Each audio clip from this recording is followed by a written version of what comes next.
Alright, sorry about that. I wanted to make sure everything was working properly. Um, so, do you have any replays on where you would like to start, or any specific matchup? Yeah, sure.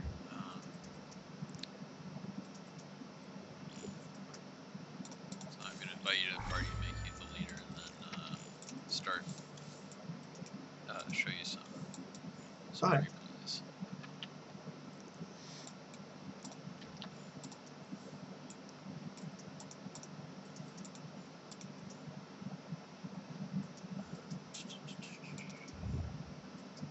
If you're showing me replays, don't you want to be the leader? Yeah. Okay. So this is a TVZ.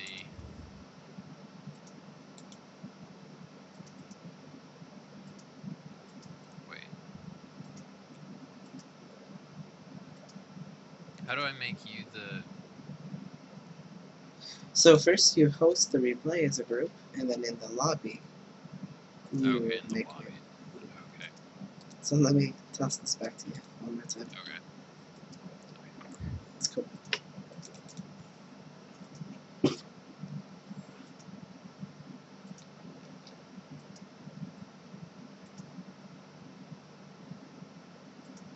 Alright, let's take a look and try to get a feel for what you're doing. Ultimately, what is your goal in the game?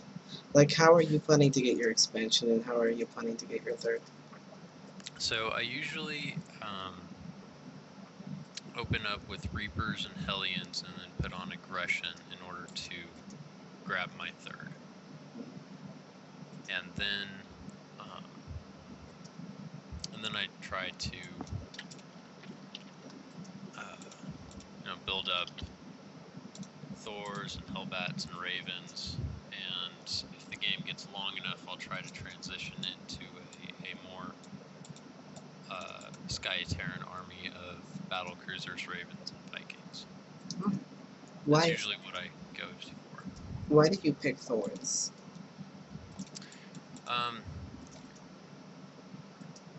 So I like them against. They're good against the Mutalisks.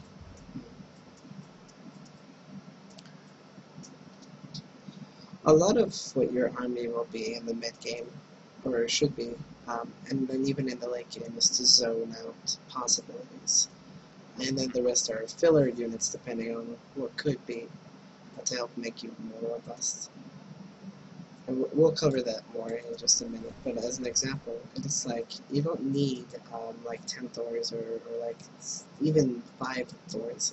You just need to know what he has and have the majority of your units countering that to a degree. And then your filler units can do the rest. And you want a little bit of everything. Missile turrets, if he's very active with drops or mutalisks, but not too many, and then you want some Vikings to help fill out the rest. So you kind of go halfway on everything you need to counter, in a sense, because your units are a bit stronger. But let's see here. I like this opener, but it makes a very, very late expansion. And you also don't need 3 barracks at the start. Is this because of roaches, or? He got a late hatch, so I thought he might try to bust me or something. So this is what that is about. If you're ever really concerned about that, something you can do instead of the 3 barracks is drop down a tech lab, build your command center up on the high ground over here, just a wall, then maybe a single bunker close to your main, just in case you baneling bust your front, you have a bunker close to your main, so if he tries to kill your workers, you can go ahead and repair the bunker. And then the tech lab on the factory is 4 siege tank, and you go up to like 2 siege tanks, and then you go back into normal Hellion play. You don't quite need more than 2 siege tanks to really defend all minutes. 3 is a great number, but you don't need more than 3. Okay. So it's easier defending the high ground. Like, you're giving away, or you're gaining position, but you have nothing to defend it for. You know, you can save those 300 minerals and drop a command center in your base right now and get your natural a lot sooner. Right. Since his hatchery is so late, the Zerg speed isn't really done until like 5 minutes and 30 seconds is when they can hit your base with bandings and circling. So you still have 45 seconds. So you don't actually, you could drop one bunker right now and it'd be in time for the aggressive attack. And then you still have time to very nearly make out a siege tank. But his macro is more often than not going to be perfect, so you have like an extra 10-15 seconds for your tech lab. And your siege tank will come out right about the time the bust hits. Okay. So if you're going mech, it's almost never a good idea to get 3 bunkers. Very rare situations would you do it, and more often than not, it's Terran against Burlos.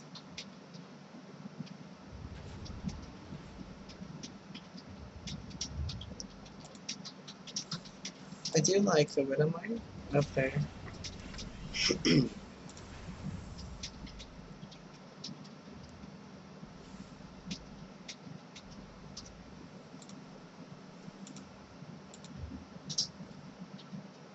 So I'm just trying to see how you're following this up. And I think it's Hellions and then you swap the add-ons, or you go no Marauders. So are you going to get a Marauder each for a bunker? I can't remember how many Marauders I get. Oh yeah, one other thing that I've had some trouble with is roach counterattacks after I go for Hellions. So sometimes I try to make a few Marauders after I start getting my Hellions. Yeah. Just to prepare for that.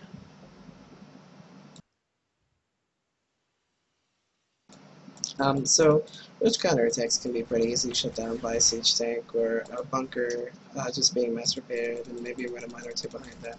One of the things is that they can't always keep coming, and if they do, then you can devote more to defense. Banshees are always also a great way to deter them, because Banshees pretty much means your units can't shoot up eventually, you're going to have to stop attacking. Yeah, I also often get a Banshee. I like the SCV scouting. I like the third. I like that you got the 2 factories before the third. Because he was being aggressive, that is a good response. If they were being very aggressive, I would do that as well.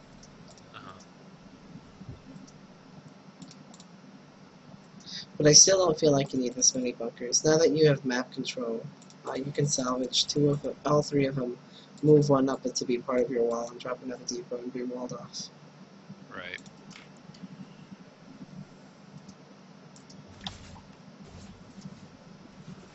I like the run-in. It's very good if you know he doesn't have many circlings. And you see 2 gas, so you can expect upgrades or tech or a layer. So if I see that many gas, it's almost always a good idea to scan the main to see what's going on. Okay. Because then you see a banding nest and roaches, and you know you can make siege tanks and not have to worry about a Thor yet. But he has a layer, so you might want to think about maybe after 1 siege tank or 2 siege tanks, get a single Thor, just in case it happens.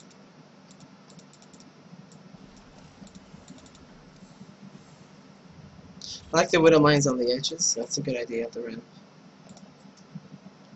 Your multitasking seems, excuse me, to suffer a little bit.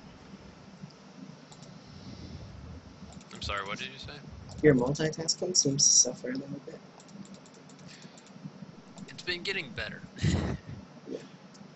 It's just an observation. It's nothing that we can really fix in coaching. Last time you gave me advice, you advised me to start practicing some cheesy builds so that I'd practice having to macro and micro the cheese, and so I've been working on that.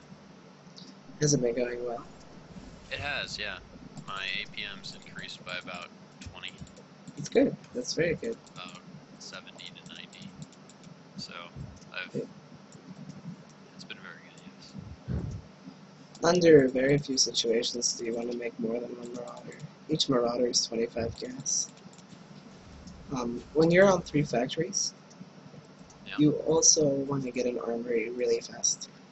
The armory isn't just for upgrades, it's also to get Thor so you can help defend yourself. Right.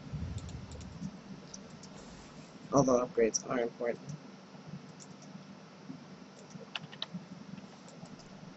So you know he's getting a third, which is usually a good indicator that you can move your third over. And then with good positioning, like some siege tanks on this ledge and some down below, you can hold a lot of ground at your third and your ramp. The only thing you'd have to be concerned about is like a drop in your main. This is unique, the Marauder Marine. So since you have them, you're not supposed to have them, but since you have them, that's a good idea. And I really like the Widow Mines. So those are really good tactics. I don't know if I would take everything right now, but if you're 100% positive that he's not going Mutalisk, it's not a bad idea, especially with the amount of siege tanks you have and the buffer. I would definitely rally over more units. Supply blocks seem to be a huge thing for you. I mean, for me as well. I have a lot of issues with them. Even to this day. Hell, today in WCS I had a lot of issues. You're also making too many missile turrets. So you're not even sure if he has Mutalisks. And you've scanned him, and you see kind of like... The whole game has shown you a lot of Grand Army. If you see Mutalisks and you don't have a way to defend them, you can go up to like 3 turrets. But you don't want... You know, at each base. 4 is too much. 5 is massive overkill. So your turret positioning could use a little bit of work. You want like 2 in the mineral line, and then maybe 1 by your factory. And then you'll cover a lot more ground with 100 less resources. And then in your natural, you want like 1 in the mineral line and 1 on the opposite side of the gas. And then you'll need 2 there for now. Okay. So what are some things to look for to see if they're going for Mutalisks? Gas timings. If you're ever in a natural and you see that he has both gas, scan the main, see how many gas he has there. If they're mining from all the gas, odds are that they're taking up and they're using a lot of gas. So if they're excuse me, today made me very tired. If they're mining a lot of gas, if they aren't spending it, you're gonna flat out win the game by just attacking. But if they are spending it, it's easy to see what it's going to be because it's going to be in their army. And you can tell, do they have a small army or a large army? And if it's a small army, odds are that they're hiding something. In this case, it's Banelings at his third. You know, and you see upgrades. If you scan his main, you see upgrades. You see Infestation, Roach Warren, Baneling Nest. All of his tech is in his main. It's safe to assume this guy isn't going air. Okay. It still doesn't hurt to throw in a single Thor just in case he does, but I don't think he would be going there. From here on out, your units are too close. From that stage on forward, you should be leapfrogging your tanks and keeping your units a little bit behind. Because you don't want to be caught out of siege. You could pretty much end the game with this push right now.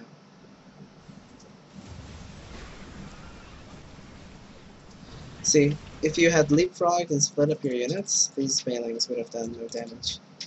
Yeah, I see what you're saying. These Banelings do a lot of damage. Yeah. And that helps him survive a huge amount. Because he's taken out so many siege tanks. You had so many. Do you win this game? What? Do you win this game? Yes, I do. While you're attacking, you should be getting your third as well. It's very, very important. Yeah. Because you're very oversaturated and you have a lot of minerals. But the most important part is that you're not... your attacks were supposed to either kill, and you know you should always play for the late game, even if you're killing, or like if you're attacking, you should go, well, if this fails, am I going to be out of the game? No, I have a pretty big economy. And since the answer is no, I should probably be expanding at the same time, so I can keep that answer true. Okay. Yeah. Also, if you have this few siege tanks and buffers, you want to retreat them pretty fast.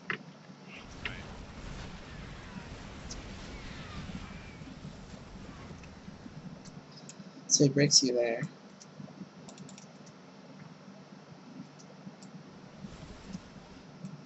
The continued Marauder production, I definitely wouldn't do that. After you're up to 3 3 factories. In Terran and Zerg, you don't really want to use your barracks anymore. Okay. It's more of a scouting tool or an add-on tool.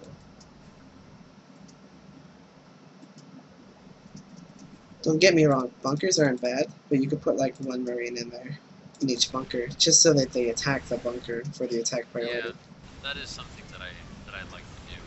Just put 1 Marine in a bunker because it helps make a wall. It gives the unit something to attack other than tanks.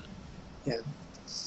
The Marine won't actually do any damage. It's just so that your army has an extra 400 health. Your third is relatively undefended. Since you're making this base a planetary right here, you can use less defense up there and more at this choke. Right. That's the base you should be attacking anyways, the gold, not your natural third. So your goal should probably have been the planetary. Since it's much farther out, it's a lot harder to defend. Yeah.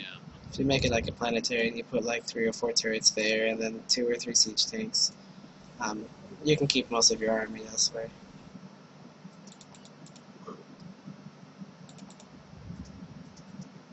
I like the upgrades.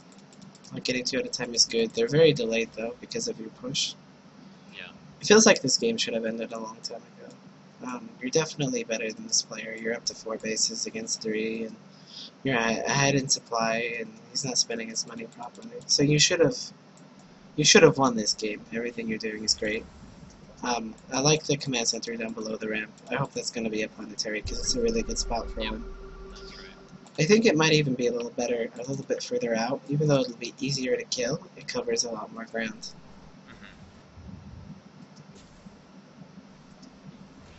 And here it comes. So if you had a few more siege tanks up on the ramp and it was a planetary, you wouldn't have been afraid like if they moved up there either. He decides to suicide himself. Sorry. He's kind of suiciding his army into you. But now, yeah, if this was a planetary with like 3 or 4 siege tanks, there'd be no way he could attack up here. So you gotta kind of think of like, okay, this third is really easy to defend because I can put some tanks on the high ground, some on the low ground, whatever. And then all my army pops out right next to it. The farther away base,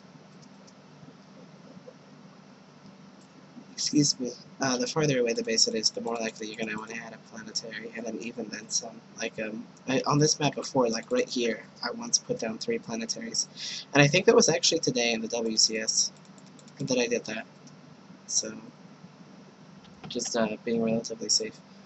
You seem to have a lot of the basic things covered. I would say that the biggest thing that has affected you this game is attacking, your army positioning in general. That's like the biggest issue you've had the entire game, as an example. So you move out, you lost your army. Your army's been kind of in the wrong spot. You shouldn't have lost the workers at your gold. Your main is relatively safe, but the positioning of your planetary is in the wrong location. I really like the turrets. I feel like they should be just a little bit out further. You want to have a bigger walkway for your units so they don't have to go around. So again, a little bit more building positioning. Your planetary down at the bottom of the ramp with the gold needs to be a little bit further out. So again, positioning. It's just little tiny things though that would make your game so much better, Just a little bit of improvements. If you know for sure that you're going to force him to attack you head on, you have to make sure that you have to squeeze it out of him. Unless you're on it. So, like, okay, so you were gonna push up to his base, and it was pretty much, if you don't attack me head on, you're gonna lose. So, if he doesn't have a choice in attacking you head on, you have to be really careful, because he's gonna try finding every moment to attack you, and just rush into you the moment you're unprepared. Like right now, you're not really prepared. You've got like 3 siege tanks sieged over here. A lot of your tanks are in front. Your Hellbats are in the back. Your Thors are in the back. Your planetary isn't done. There's no sensor tower. You don't control the watchtower. So for all you know, he could be coming up pretty soon with an army and just crush your defenses, and you lose your tank count, and then you have big problems. I like the Thors. I definitely think you should still be producing siege tanks. You saw Ultralisks. So at least one siege tank at a time, unless you're going like Thor, Widowmine, but that wouldn't be a good idea because you've seen Banelings. So siege tanks are really good because you've seen Ultras and you've seen Banelings, and odds are that, yeah, Mutalisks might be next, but you're not quite sure. You have to like scan the base and get a few Thors, maybe one or two at a time, and then missile turrets and sensor towers. You could definitely use more sensor towers if you put like one right here. You can see a larger portion of the map, and then the one that you have down here, you could be putting up on this hill over here with some of the turrets and keeping one siege tank there so that stray units don't just run up and kill it. Or at least if they do, you fire on them with a siege tank, and then you cover a lot more ground. A lot of it is a lot of mech is about covering ground efficiently, and if you can't do that, then you start falling apart. Like I had a game on Yansu today in TBT, and not Yansu, it was Fraught or Polar. It's this snowy map. It's 2-player. There's a lot of airspace behind you. I really dislike it because it's really hard to cover your ground. Yeah, I saw that game, I think. Yeah, it was a TBT against Demo.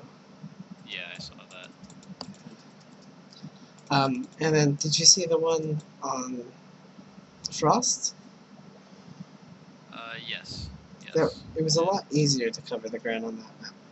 So that's just an example of the difference and how important it is. Like, the Polar game, he dismantled me pretty fast, but on Frost it was a huge positioning battle. Yeah. Yeah, So, I thought that was really interesting, the fifth base that you took in that game. that's something I really like to do, is creating trenches like that where I force them to attack me by getting a base that shouldn't be mine, Yeah. And that just give me a lot of positioning over them. You're not really repairing your planetary fortress. You can have one SCV on auto repair. You're transferring workers from the wrong base. You should be transferring some from your main, but not your third. Those are relatively new minerals. And I imagine in a moment you just walk over him because he doesn't seem to be spending any of his money. I think he's mostly AFK. Maybe he was going for. Yeah, the game is basically over. He's gonna. He quits when he sees how large the army is. So there's not much more to this game. Alright. Shall we exit this replay then? Yeah, that'd be fine. Alright. Let's go over a game I played today, a TVC, and I'll show you a really important aspect of positioning. So there's different ways that I can show you this. I have some against Jim Rising. I have some against Edge and Midday. They are all really good players. So Midday is more of a. I'm gonna try to take you to the macro game. Edge is more, I'm gonna try to all in you, and then Jim Rising is kind of a mix. So I'm gonna show you a great way to position. So I never gave Midday an open. Well, actually, I don't really want to show you this replay because it's just there wasn't really anything he. Well, okay, we'll just see it. Would you mind giving me later? I want to say that I don't want to show you it because there wasn't really too many opportunities for him to really do anything against me. But I guess that's a good example.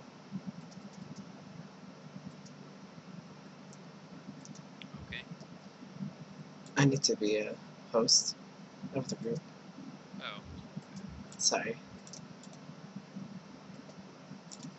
No, can you? Okay. So this is. I use a lot of key points. You can't use every strategy in every game at the highest level. At lower levels, even if you face the same person, you can pretty much use the same strategies because odds are they don't know how to use it or take it away from you. So in this game, what we do is we go, okay, it's a 4-player map. Odds are that if he does do a cheese, it's not going to reach my base before I can wall off. So this is a really bad map to like 6-pool on. Maybe you could do a Baneling bust. That wouldn't be terrible. But if I get my Hellions out in time, then you can't. The Baneling bust doesn't work. So this was actually played earlier today. And I play kind of super defensive. Okay. So I knew from. I'm not quite sure where I knew it from, but I knew that Midday was the type of player who was going to either try to break me or do nothing if he didn't find an opportunity. So what we did is we did everything we could by not allowing him an opportunity and still uh, take as many shortcuts as we could. Okay. So as an example of a shortcut is we went command center first. I have this only on my vision on ×2, by the way, so I can explain this to you as it goes. So we get the command center first, we place it down at 14th, then you get your 15th SCV while it makes it, you get your gas geyser, and then while your gas geyser makes, you get your... Yeah, I like this build. I saw you do it and I started trying it out myself, yeah. I like it a lot too, especially on 4-player maps. So 2-player maps is not something I would use it that often on, to be honest. I would open up more earlier Hellions, because there's a higher chance of cheats. But so the moment the barracks finishes, we get to orbital commands, you get the factory, you move it over, you get a supply depot at the front, and then a reactor, and you're walled off. It's pretty blind. A 6 pool can come up and kill you, but the odds of them doing it on a large map like this and reaching you in time is low. And if it does come, then you simply don't have to lift the barracks, you can just make 2 Marines, chase them away with 2 Marines in a Hellion. Yeah. Once your factory is done, you want to get a really early 3rd. This allows you to get pretty far ahead in economy. There's the 3rd. So now I have to make sure it's not cheese, so I go ahead and scout it out and see a 3rd base. So if I didn't see a 3rd base, I'd probably get a tech lab on my barracks, make a few Hellions and then swap them and go like Marine tank, and then maybe put down 2 bunkers at the front with some siege tanks. And you know, that's one situation where I would get a lot of bio. Okay. Other than that, since I saw a 3rd, I know it's a macro game and I can continue to punish him, and whatever is coming at me, I don't have, you know, there's no way he can attack me yet.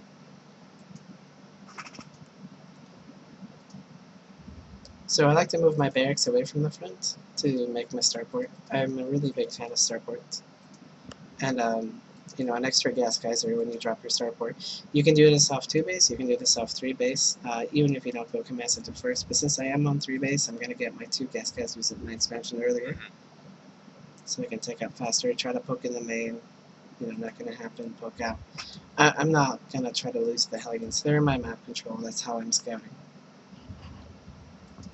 If I see a good opportunity, I will do it. And since I see that he's, and here's a good opportunity. See, since I see that he's playing so defensive, you know, I'm kind of okay losing some of these because I know there's no counterattack, and I drop a 4th. So if you know they're playing defensive, you can drop a 4th command center for extra economy. Okay. So every chance I have to cut a corner, I basically say, is he attacking me within the next 2 or 3 minutes? How did you know he was playing defensive? Okay. Just because you didn't see the roaches, or? So I saw the 3rd base, so I know that there isn't like a speed link bailing all in. Then I saw 2 queens at the ramp. He's making sure that I can't get in. It's not really of an anti-scouting thing. His creep is going out. I saw that he was making drones, and I saw that you know, he was being pretty active on his economy. If they're making drones, they're not making units, and if they're making units, it's still going to be another minute or 2 for them to be able to attack you just for a few rounds of units. So right now I feel relatively safe because I didn't see him really producing any units. I saw very few Zerglings. I sacrificed my Hellions to kill some workers, and I still saw very few Zerglings. It was only then that I saw that he was really working towards roaches. So I have a pretty good idea of what he's going towards. Okay. Like if I don't see units attacking me, odds are he doesn't have them. So since I feel so safe, I put my 3rd out there, and then I keep poking with Hellion Banshee. I can't stay on Hellion for too long, because I know he's going roaches. So I drop double armories. Normally I don't drop double armories, but my economy is so good that I do in this situation. Kind of scan his base. I'm going to sell this out. So as I told you, you know, you kind of want to poke the front and scan the main to get a good example of what his economy is like. You can go, okay, he's got like 6 gas geysers, but is he mining out of all of them? Well, he's not mining out of the ones on his 3rd. So we know there's not some big mutalisk transition. But what is he going for? So we scan the main, seeing Hydralisk Den, Infestation Pit, and we know, alright, it's going to be Roach Hydra, and then maybe a fast hive for Vipers, or maybe a Broodlord transition, but then he still hasn't made the Spire. So it's most likely going to be Vipers. Okay. So you have to have a good idea of what he's going for. Okay. See, since we have map control, we don't need to have any defense in our third right now. Right. And then we kind of poke in again, same spot. We know that there's no defense here, so we're like, okay, what do you got? And we see, okay, we're just popping out lots of queens. We're just going to back off, and now we have a really good idea of what's going on.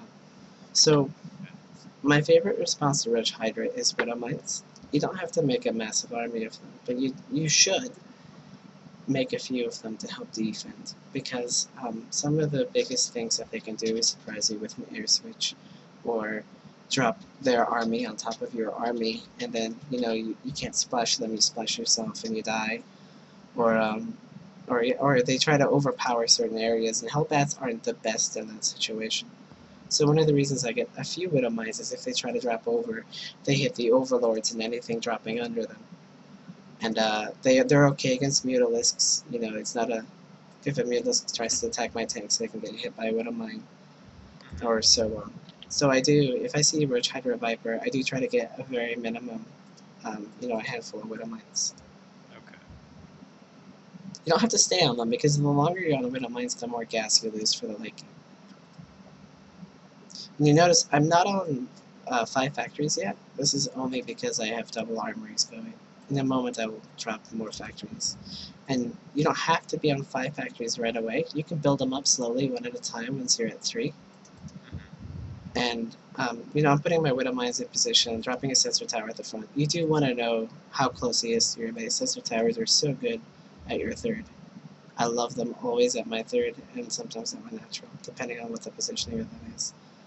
And I'm like trying to keep my units alive, just to see what I can do. Scout out his space, what's going to kill these Banshees. How many workers can I kill without losing the Banshees? Right. And then, just for the sake of him playing very defensive, I went ahead and, since I wasn't going to have an issue with minerals, I'm on 4 orbitals, I went ahead and snuck another base in a corner. And then you can see I'm splitting up the Widow Mines. I'm dropping missile turrets at the front, just in case of Mutalisks, and getting just a few around my base.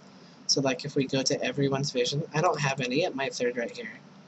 And that's because I'm not expecting anything in that location anytime soon. I want to delay the missile turrets as long as possible, because the longer they're delayed, the more minerals you have for everything else. Right.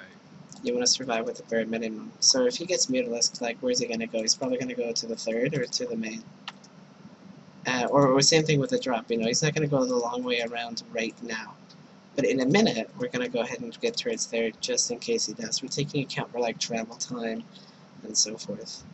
Okay. So I'm going back to my vision. Okay. And dropping supply depots, and you can get them at your front too.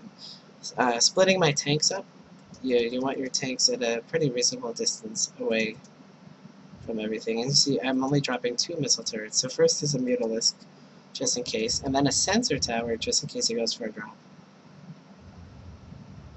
So I don't need more than that. I like to have most of my areas covered in sensor towers. But you can see, I'm not going to put one here to cover that last space, because I'm planning on expanding here, which means I can put a sensor tower here, and then I'll have this whole range of vision. Okay. That's why there's not one going there. Okay. Because I know that in 2 minutes, I'm going to have one to cover even more vision. So I want to get away with as little as possible. A lot of people say that you need a lot of starports to begin the Raven transition. You don't. If you don't need anti-air right now, you can just make Ravens one at a time. And that's what I actually end up doing here. I'm like, you know what? My gas is so good. I've gotten a few Widow Mines. I'm transitioning now a little bit. I've gotten the Burrow just in case he really commits to like mass roaches, then I can keep getting Widow Mines. But I've got a lot of Hellions too, and I have a pretty good line up front. I've got missile turrets. If you take a look at his army, there's no way he can break me in any position right now without me seeing it coming. Yeah. But at the same time, I have 4 orbital commands and a hidden base almost done. So a lot of the tiny steps that I took, like delaying missile turrets and everything, allowed me to get more production, more upgrades, more units, more command centers, and it's just more stuff. And the more stuff you have, the less defenses you need, and then the less defenses you need, the more stuff you have. So now in the late game, when you're maxed, you can really pile on the defenses, Okay. because then you don't need the money for anything else. Maybe a remax, but. So now we're getting to the stage where we want to like zone things out. You know, maybe throw in some more missile turrets or stuff like that. Getting my upgrades. You want to always make sure your upgrades are going. It's really good. Spinning up my Widow Mines a little bit more. I'm going up to 2 Tech Lab, 2 Reactor. Eventually you want to have 3 Tech Labs, but you don't need it right away. Not if you have a lot of units. So now I'm dropping another factory to get that other Tech Lab. And then, so now I'm getting to the stage. All right, I wanna zone things out. Now the matchup can be volatile. What's it going for? So, okay, a missile turret just in case he tries to squeeze by, and a scan. Do you have your 4th base? Are you mining the gas or the minerals? You know, so I need to know what economy are you on, so I can expect what you can make. So since he's on 4 bases, he can make almost anything, and then we want to keep a close eye on his army. But we also want to know. Are you getting your 5th base? Because if he's on 5 bases, then it's really easy to switch and transition. You can see I'm adding more missile turrets. So I'm like in a really good place, and now is when I really start adding on the defenses. Okay. So I check for 5 bases, and I'm like, okay, odds are you're going to stick with your army composition. You don't have anything to really... so he was making his 5th, but I drop a Widow Mine there, and I kill a worker. I'm not getting the add-ons on my starports yet. You know, I don't need them yet. I can just make a few Vikings at a time. Just survive with as little as I can for as long as I can, and be greedy as I can. Keep my Hellions there. I don't want to lose them. I don't need them anymore. So I kind of get them to hit the gas and force his attention, and drop more command centers. Right. So now we're in a really good spot. We have about everything we want. So we go, okay, over defenses. Once again, building armor, because we're going to start stretching ourselves. So we're going to get planetaries to control space. So we want building armor to make it more effective. Right. In the past, I would have gotten it sooner, but you want to delay as much as you can. A hidden base is always good, by the way, if you can get away with it. He actually ends up scouting this, and I keep flying it around the map. Just to land at different bases and keep muling it. Right. If you see his army, scan it. Always make sure you know, in the later stages, try to keep one scan. The reason why you want to scan it is because you want to know exactly what's there. Even though you know where the army is, you want to know, okay, how many roaches, so how many hydras, how many vipers, so you can react accordingly. You know, how split up does my army have to be? And can I get more siege tanks against roaches or more hellbats?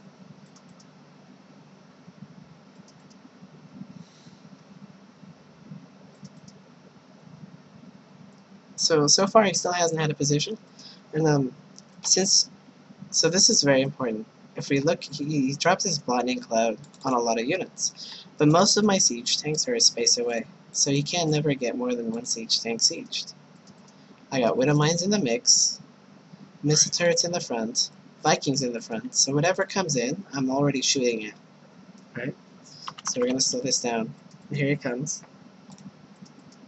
He hits the missile turrets and the siege tanks are firing away, and there's no way. He has to retreat, even though it's about the same army. Like, he's got 123 army supply, we have 109. There's just no possible way that he can attack, and we get like 1 planetary here to zone out this location, so we can expo over here. Because if we expo our 4th, odds are he's going to try to hit our 3rd. You know, we get just some more missile turrets there. Because he killed them, and we want to slow down Vipers and stuff. Maybe Mutas and so on. But it isn't until we're maxed that we're really throwing down the heavily into the fences and extra bases. And you can see I had to move the base from the bottom right. And I'm now muling in different locations. Right. Do you have any questions so far? Or?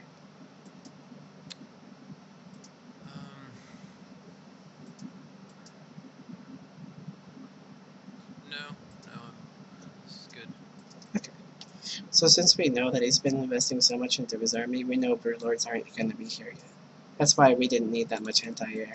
But we already are making Vikings and Ravens, so we throw in 2 Thors, just in case of Mutalisks. So, you know, as I said, you don't need a big number, you just need enough to zone them out.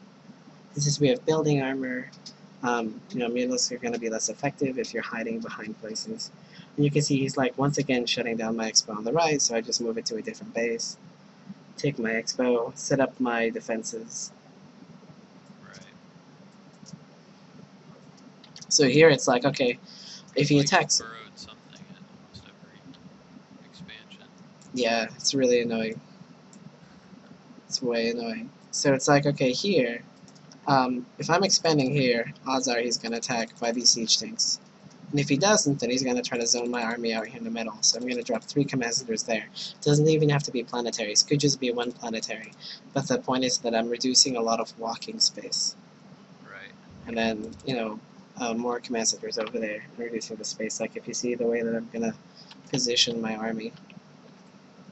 Like, I'm still dropping more missile turrets, you know, just in random locations, just in case he goes Mutalisks. To really back up the other missile turrets, go up to like 5 starport, and then, you know, here it comes to attack. Get up the siege tanks, you know, get some hunter seeker missiles off, move the base over. If we know we can't for sure defend it without moving our army too far out of position, we have to abandon. Okay. We can just get it later. Like if you look at his resources, yeah, we want money, we want gas, but there's no way for him to really attack us right now, as long as we don't move out of position. So if we can't risk getting out of position and losing our whole army, because then we need the resources even more. Okay, I see. Yeah. So we just draw from where we don't need it, and then just get in a good spot. We drop the base again because now we know we can defend it, but then he comes up.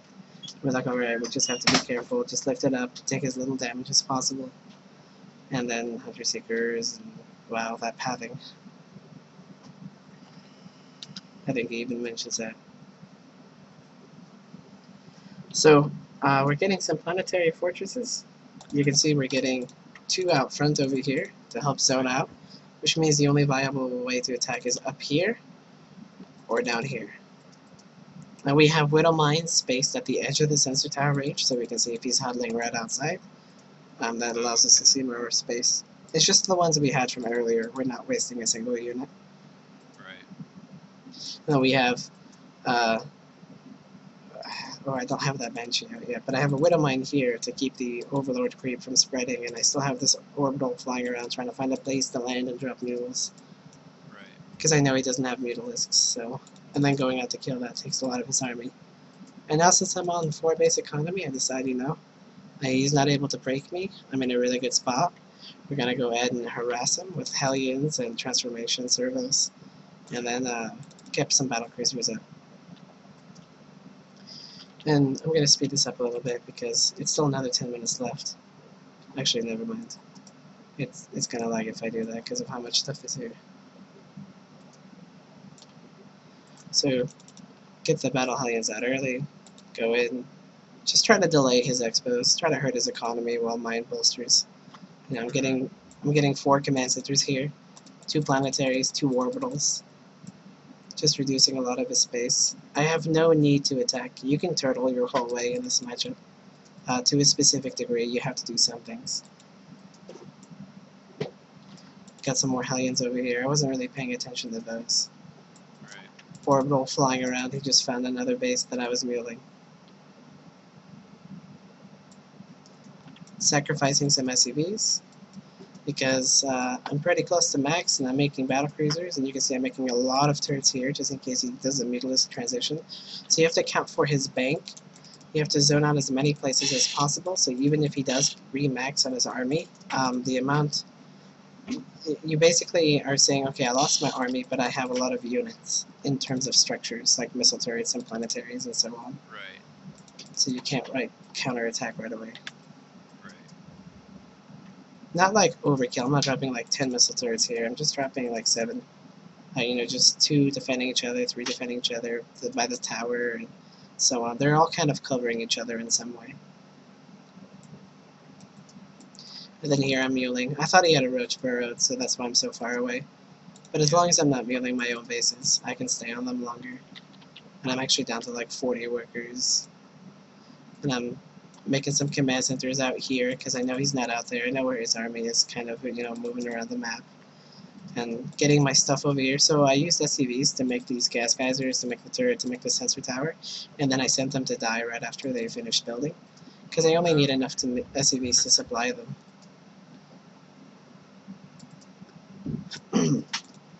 I forgot what that was for.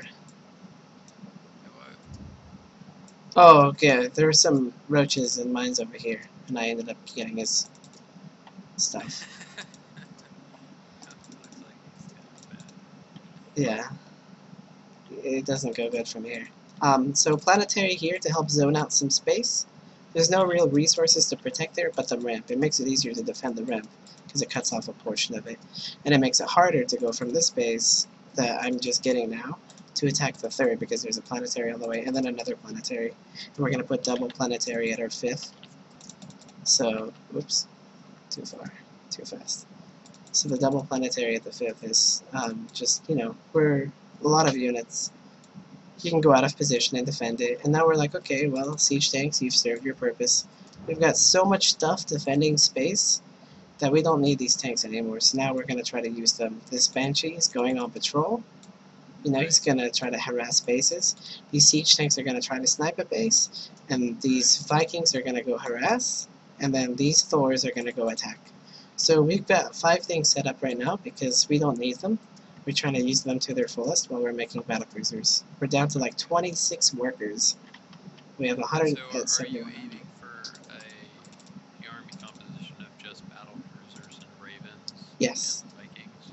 Battlecruiser Raven, maybe a few Viking, and then maybe like 1 or 2 Thors. Okay. Because Thors are pretty good at splashing. So he comes over here to defend this. We try to do what we can, back off, kill the Muta, defend a little bit. But then you see me, if you click on these Vikings, you see their rally pointed to go right back and drop once he's out of the way. If you select them, you can see the rally points. Oh, I see, yeah. And then over here, we're killing this base. And then this Banshee is already queued up. And the Thors are moving up over here. You have to move. I don't know if he moves Swarm Host or what to kill it, but yeah. Okay. So the Vikings are about to complete their turn. We snipe the base, he moves his army, and the Vikings go over here. But there's an Ultra. I wasn't paying attention to that. We kind of wanted to lose the Vikings anyway, and the Ultra does die, so we get to do some damage. The Banshee's over here killing this base. We snipe this base, and he's gonna have to come and defend this. So this just requires extra action on his part, and it's keeping him busy. We end up sniping 2 bases with the units we wanted to get rid of. We didn't just send them in to die, And now we're already remaxed with let's see here. We've got 13 battlecruisers, 14 ravens, and we're spending, since we're kind of low on gas, to help make filler units. We're making a lot of Hellbats so they can help kill queens and structures and stuff like that. Hydras. Right. Drop some point defense drones, and he leaves. He knows. He knows. He's got so many resources, but this is a 174 army, which is already at even supply. My army will crush his. Just because it's Battlecruiser Raven. And where's he gonna go counterattack? I've got so many planetaries. There's no options, so it's pretty much to the stage where it's like, okay, I have no options left. It's gonna take a huge amount to kill that army, and then, I can't counterattack. He's just gonna rebuild it. He's got enough resources. The game's over. He grew too far.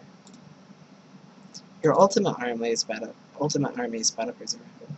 By the way, that's your god army with a few Hellbats and a few Thors. You can see I have 2 Thors to splash air units and Hellbats. So, you want to keep your Ravens in the back. I have them on one of the back battlecruisers, so you can't fungal them. I can just Yamato his infestors and so on. Any questions about this game? Let's see. Do you get that upgrade that increases the battlecruiser starting energy? Yes. I get that usually before the Yamato. Okay. Um,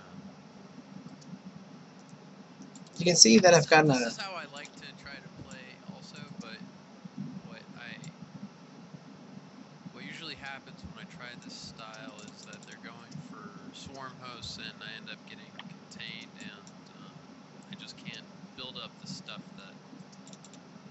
Uh, that you need, yeah. yeah. So there are some tactics you can do against swarm hosts. Swarm hosts are slow. Today I faced swarm host once, I believe. No, maybe twice, but I used different tactics. I did twice, yeah. Once against Jim Rising, I think, and then the other one against the Ego, I think his name was. But I used two different tactics. One of them I tried to just brute force my way through by pushing through and killing the Broodlords, not the Corruptors. That way I can keep sieging my tanks forward, and eventually it broke through, and it was a win. And then against Jim Rising, what I did was I got Metavex alongside with my air. You know, I squeezed them out, dropped in random locations, and counterattacks. Swarm hosts have a really hard time dealing with those. Really hard time dealing with those. I used to just, the moment I saw Swarm Host, is just make enough tanks to survive, get some Metavacs, and get like a transformation servos, and just use Hellions around the map to fuck with the player. I used to do this all the time. I don't know why I stopped doing it. It's really good strategy as long as you don't get caught out of, you like get caught not having anything for Birdlords, which is why you have to squeeze in the Metavacs. Maybe just make like one round, have 4 Metavacs, try not to lose them, and drop units everywhere and mess with them. Okay. So it's pretty easy to draw them out of position.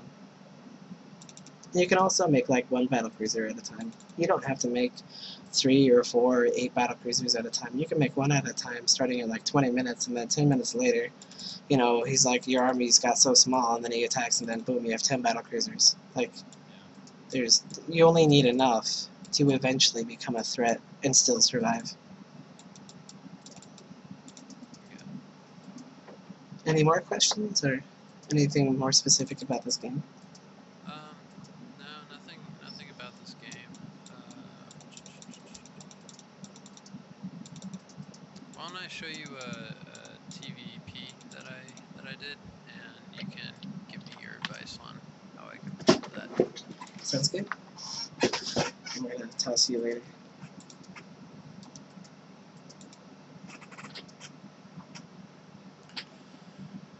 All right.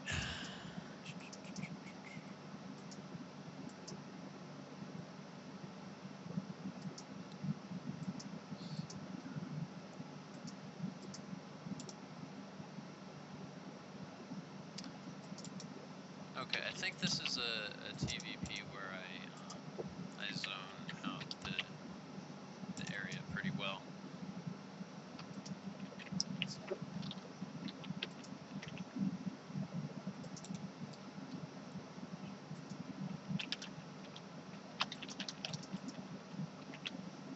Okay.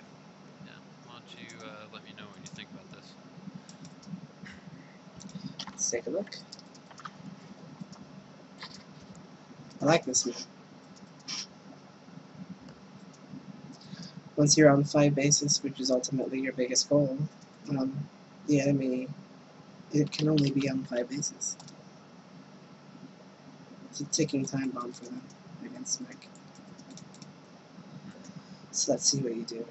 I like the supply depot at the front. Been a big fan of that. Yep, I always do that.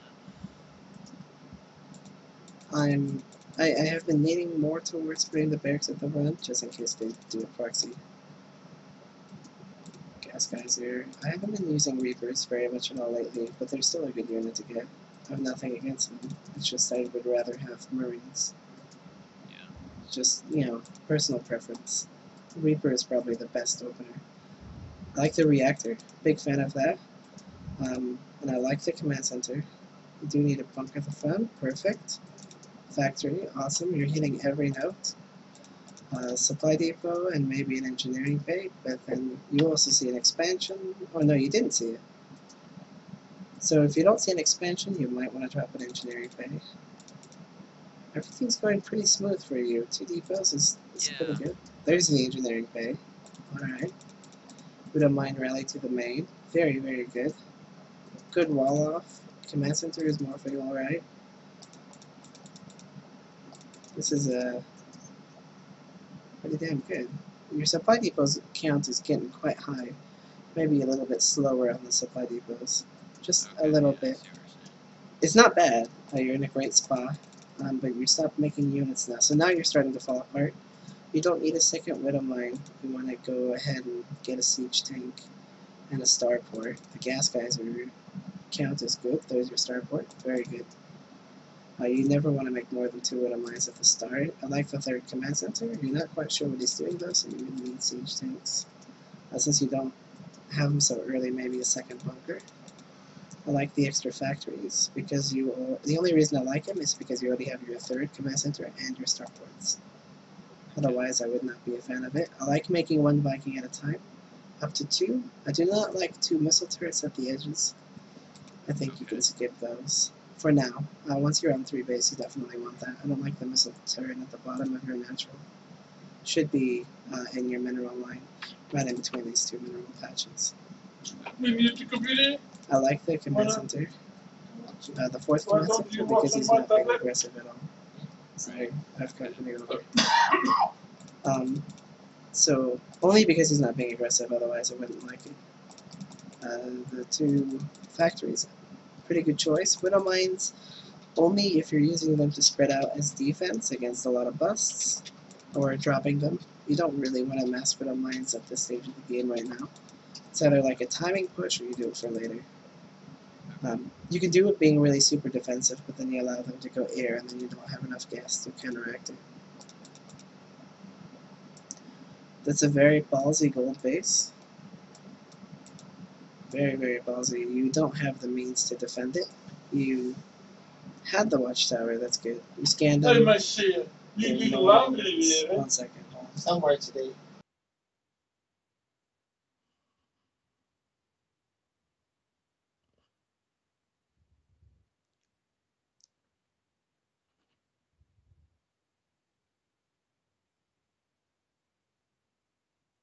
Sorry about that. So you saw Immortals and you saw Sentries, so it's like, okay, Widow Mine's still a great choice. There's no splash damage on the field. I like the spacing of them. Maybe get a missile turret out here. I don't like the 3 bunkers. You don't have enough bio to do that, and you should honestly be getting rid of your bio at this stage. Maybe make them like barracks or engineering bays or supply depots or more turrets. Okay. Now is a great time for a turret ring up here. I like the 4th, but I don't think you should be building it down below. If anything, maybe build it like at these rocks down here or up top. Okay. I like the barracks, but I think you should put it here, since that's right outside your tower vision. Right. Or maybe at this location so you can see things, or at this location so you can see things moving across the map better. I love the sensor tower here. You should probably put like a missile turret right next to it and 2 widow mines. That's actually what I ended up doing, is still kills it. Yeah. So that's a good move. I like that a lot. I might steal that. At the most, 1 bunker here. I wouldn't do 2. Okay. I may do that sometimes, but it's a really bad choice for me to do. I don't know why I do it. It's a bad habit. You have a healthy barracks count. You don't really need more. Factory count. You don't really need more factories right now. You don't need to go above 5. At this stage, anyway. You can, but you're not doing a lot of harassment, so you're being very turtly, which means that you need to get air control pretty fast. And since you're not making a lot of ground units soon, you don't need to have the ability to reproduce more of them. Like, you can make as many units as you need from 5 factories and be good defensively. But if you go over 5 factories, if you go like 6 or 7 or 8, you have to be aggressive to give them a reason for you to spend that. It's not, you can't afford it in cost-wise, you can't afford it in supply because you max out too fast. You don't have room for the units you need. Sorry.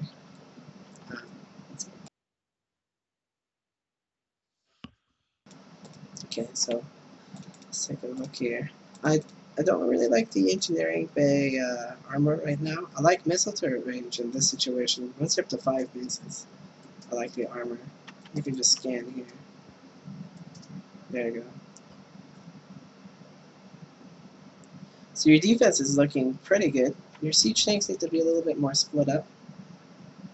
Maybe put like, okay, you do have one up here. I didn't see that, so that's good. Put like one on this ramp, one down here, one over here, and then one along this line. So kind of create an arc. You see this. So those are hallucinations. I like the widow mine in this spot. That's a good spot for it.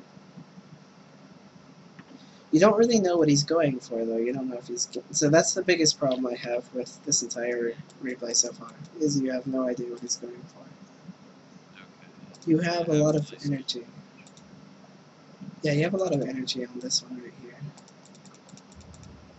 I don't like the double planetary here.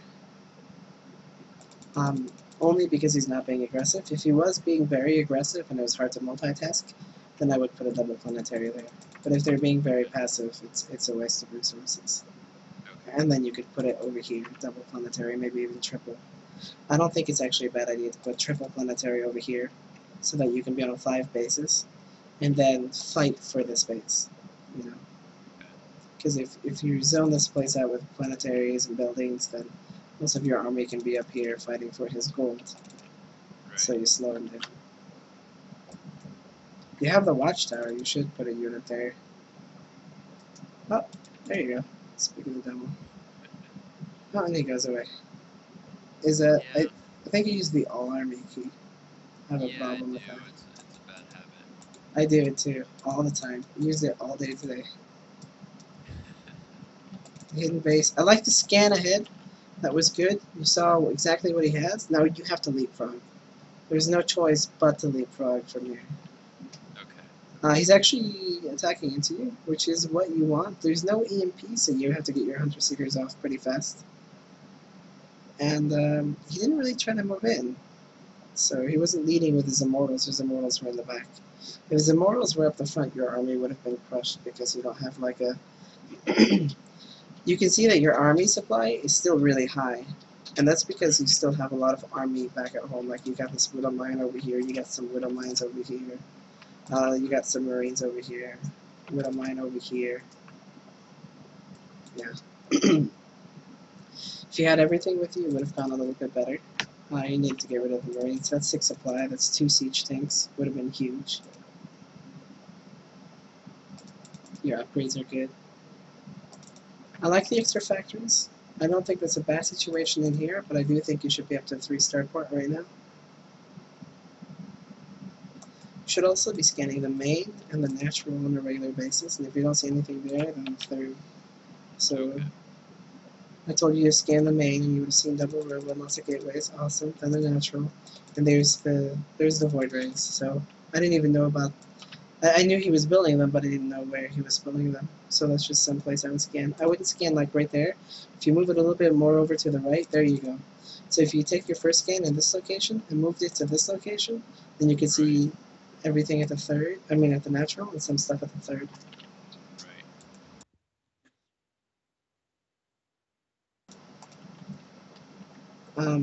You see this base, you see this base, so you know he's pretty well off economically. I don't like the triple planetary here. At the most, 1, 3 here. I like the attack, but you're not really scanning in advance. There you go. So now you know where he is. That's awesome. You know he doesn't have the gold, so you're definitely ahead. Not army-wise. You're behind army-wise. Are you attacking because you saw the void rays? Because I know you scanned it. I don't think you're doing anything about that. You're not making anti-air, so you're not actually looking where you scanned. I'm not worried about the void rays because I have some Hunter Seekers and a bunch of Vikings. You should, when you see them like that though, you want to start making some Thors. Okay. And maybe drop it going up to like 4 starports just in case. You want to have as many starports as he has stargates.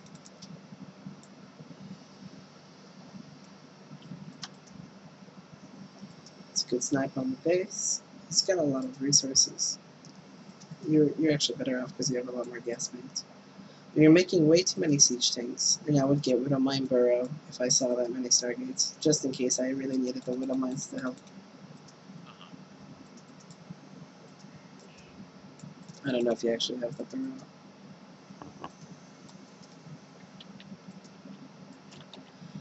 You get caught out of position a little bit, but so does he, so it makes up for it. Your anti-air doesn't really do anything here. It took it a while. And your secret missile does, those are some good missiles. Looks like I realized looking back at this that if my secret missiles were out sooner, I would have crushed the army. Yeah, you would have won right here. And then lose those. So now you're making Thor help at Viking. Good choice. You do want to get some EMPs in here, though. The only way that you don't need to get EMP is if you're spending a lot of time dropping and getting him out of position and hurting his economy, and then you could just overwhelm him. That's the only reason you would not need EMP. So I never go for ghosts. I'm just not used to fighting with them against Protoss. I would get one barracks, make one ghost at a time, and then when you move out, take like 3 ghosts, and your only goal is to EMP the Archons. I mean the Immortals, sorry, the Immortals. Okay. But if you're fighting against air, then your only goal is to EMP the Templar. Okay. Because you don't want him storming your Vikings. Vikings have a relatively low health. Right. 125. That's actually really low, when you think of it.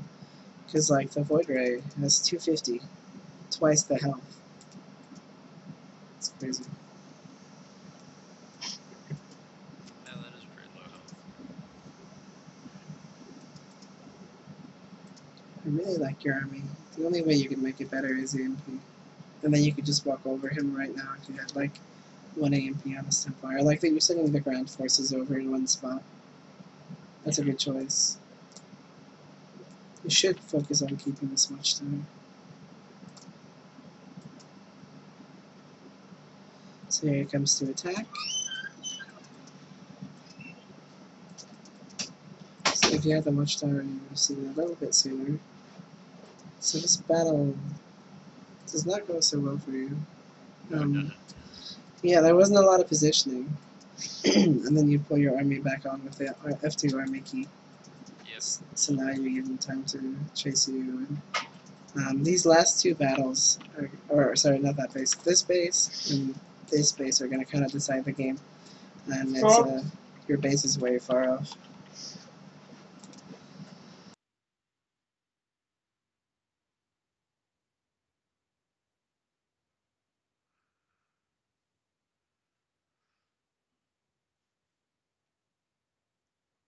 Sorry about that. No problem. So you're getting your respective bases. That's good. I'd be focusing a lot more on Vikings right now because he's getting a lot of carrier. I'd probably go like Thor, Ghost, Viking right now, help out. Not so much Raven because he's not focusing on Tempests. Thors are really good at splashing Void Rays. You probably manually want to target them if you're not going to manually target the carriers. So when you attack, your Thors are going to be kind of shooting in random circles. You want them to attack the Void Rays, and you want your Vikings to attack the carriers. You can ignore the Tempest with 1 or 2 defense runs. You have plenty of Ravens right now to deal with this army. You do not need any more Ravens. You only need more Ravens if he's getting like more Stalkers or Phoenix or Tempest. It's really the point defense turn. The Hunter Seeker missiles are great, they're awesome, but you can't rely on them. You do want a few in your army, and it's a huge Thor army, holy crap. I actually tested it though. Thors lose against less carriers. Wow, that was beautiful. Yeah. Not if you do that first. Yeah, they don't lose if you do that first. Carrier Immortals actually kind of this. Yeah. So there were a lot of mistakes spread out. Overall, it seems like you have a really good idea of what you can do, but just a few more tweaks will increase your win-loss ratio in this specific game a lot. Because you could have had this base sooner, and you could have had this base sooner, and Right. could have won the game sooner. Just small things like that. Right. A little bit army positionings. There's a lot of turrets here. I would put them over here. We're Right. kind of far out. You do want one or two by the base to scout for a dark template, definitely. But you don't need that many that close.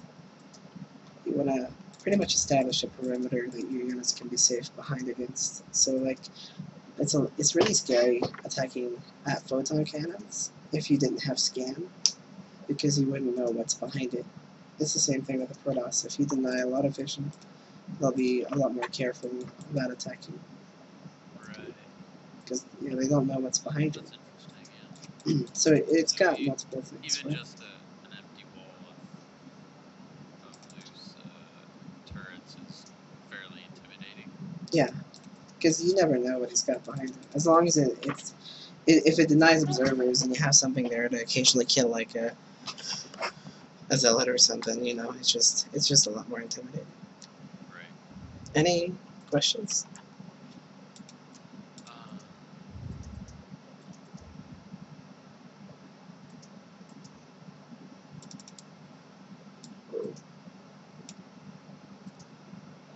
no, I don't think so. I think, yeah, I think I'm good. Sweet. Let's head out of this game. So we got about 45 minutes left. Is there anything specific you want to spend that on? Let me think. I think it's just most productive for me to just hear your advice when you're looking at my replays because you catch all my mistakes. All right. So, Do you want to take a look at one more? yeah, sure. Let's look at this one. I think, yes, I played this earlier today. It's a fairly long game, so, but it was very good too. I was very happy with the way that I played it. Oh, whoops! Sorry. I started the replay as the host. So. Yeah. Oh wait.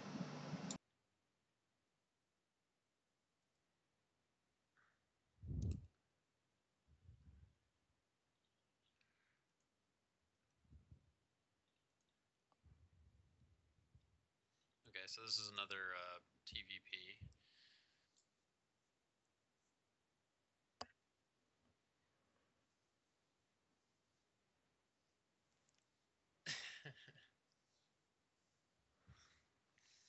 Ooh, I don't know.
I'm actually proxying the starport. Yeah. Yeah, so I'm going for a Hellion drop.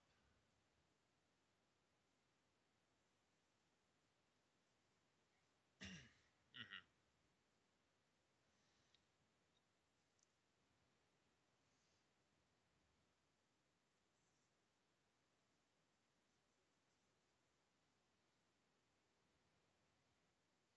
Pretty sure I get one soon.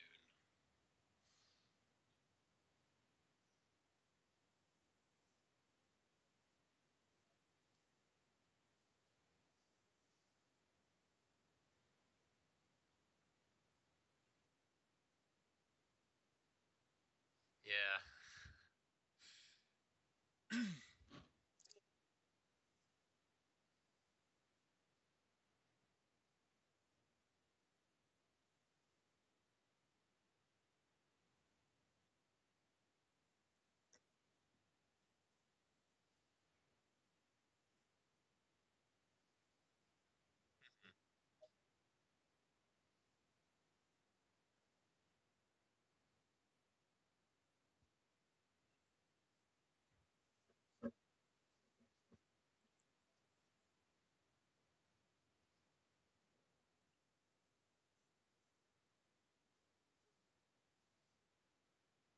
Yeah.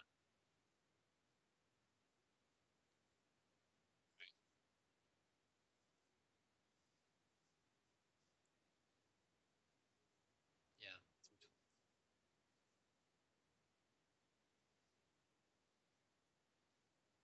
Okay. Yeah.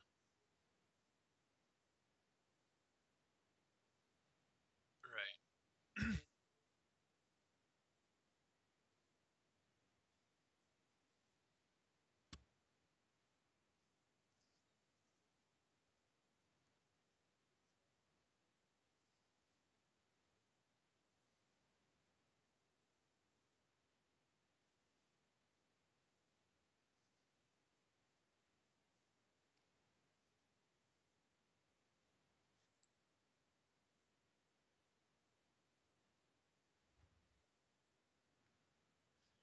Yeah. It's just something I'm trying to do to just stay aggressive. To,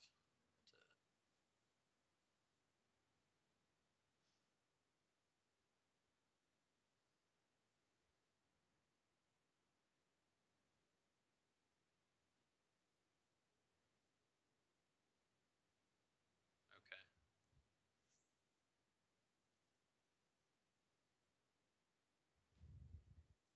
Okay.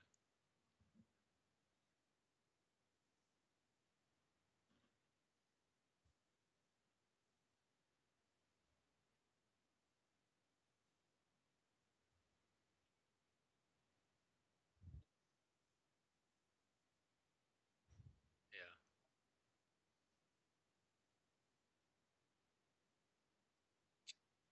Right. Yeah, I see what you're saying.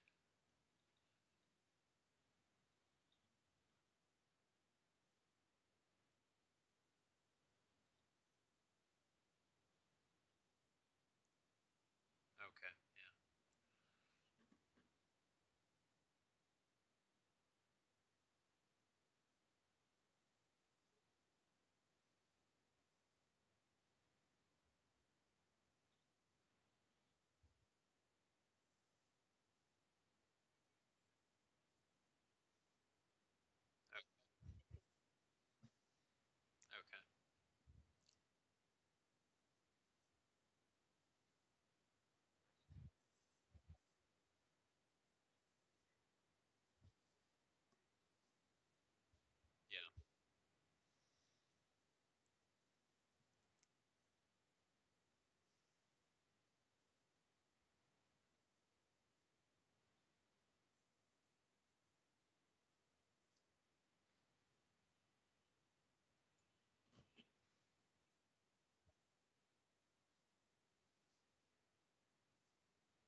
Yeah, I see that.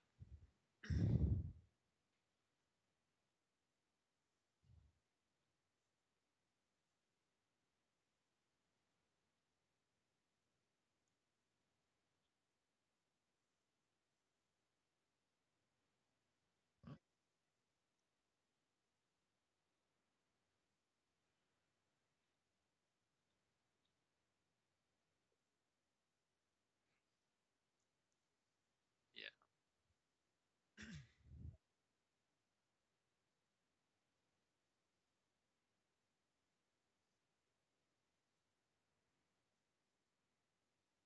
Okay.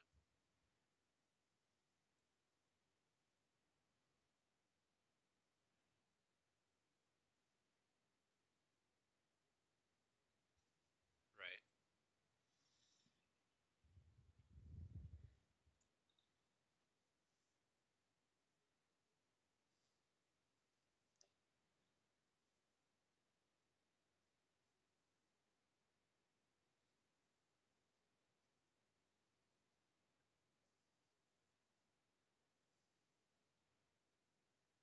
Right.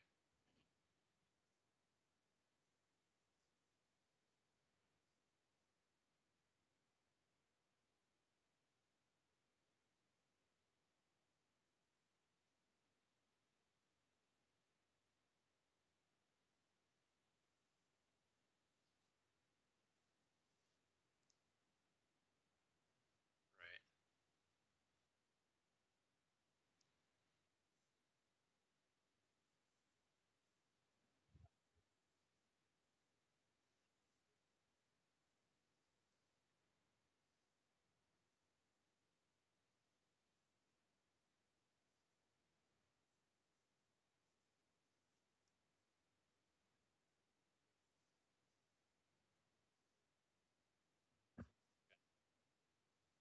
Okay.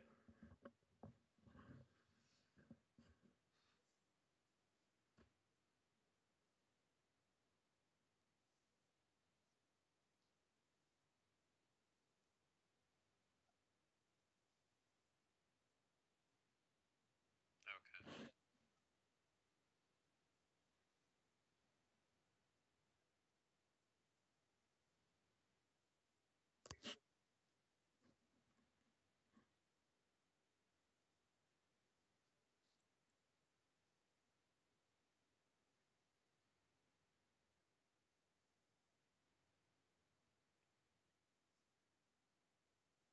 Yeah.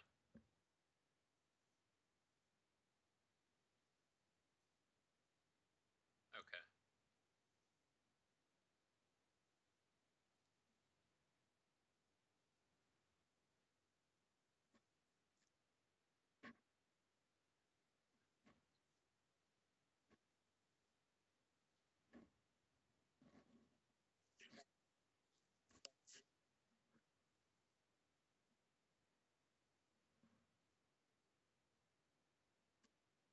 Okay. Okay.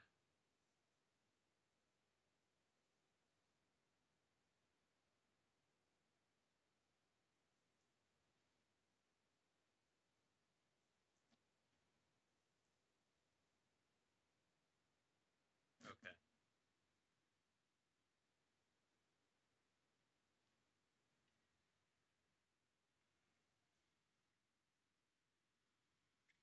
So one.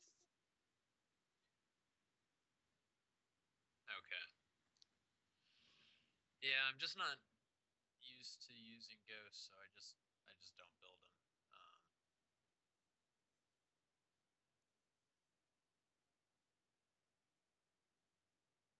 Way more banshees.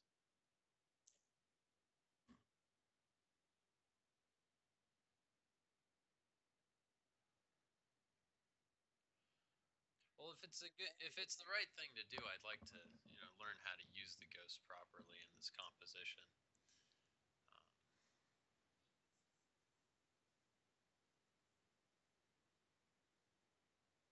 okay.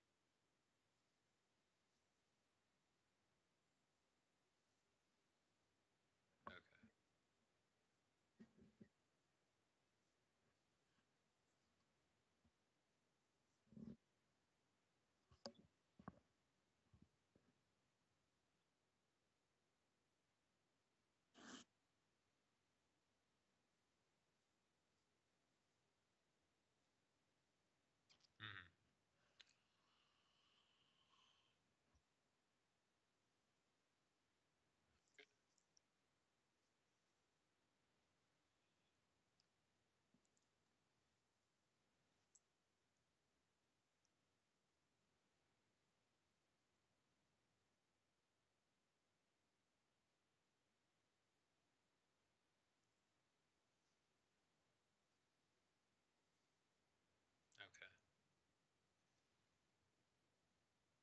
Do you ever get upgrades for the ghosts, like their armor or attack upgrades?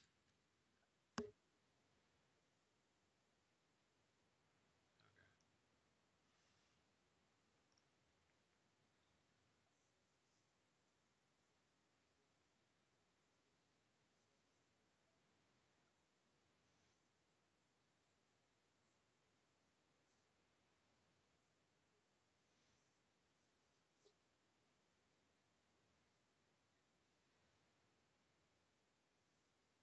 Mm-hmm.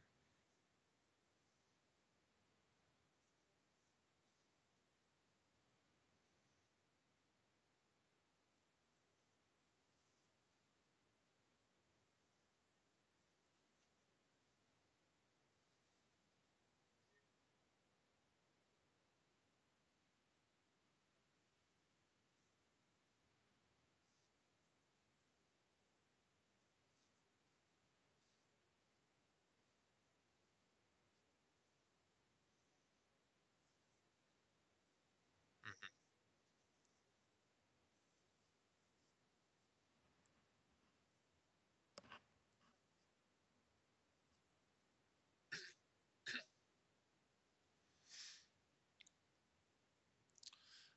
At this stage of the game, I just feel like I have so much minerals that I might as well put double planetaries everywhere.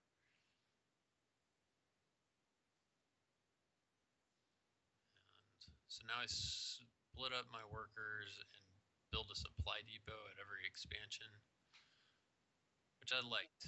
It, and I threw away a bunch of workers too.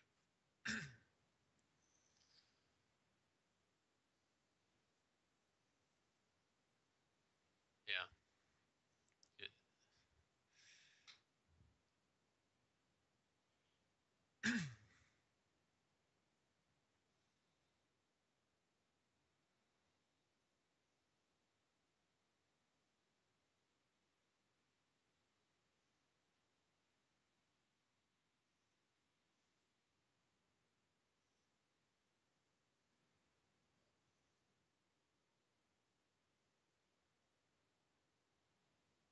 oh yeah.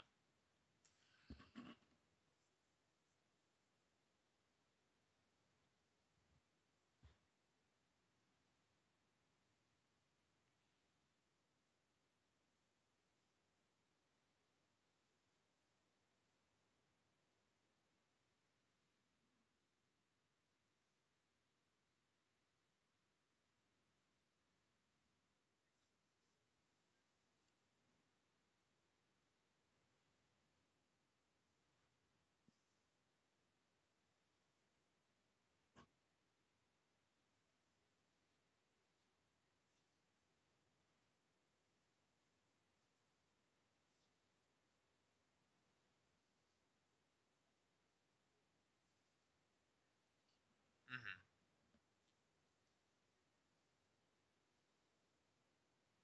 Okay.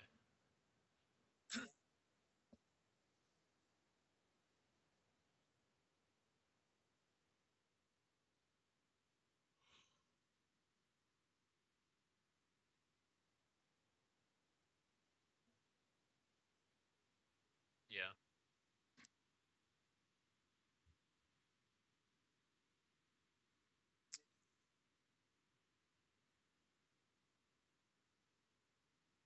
Yeah.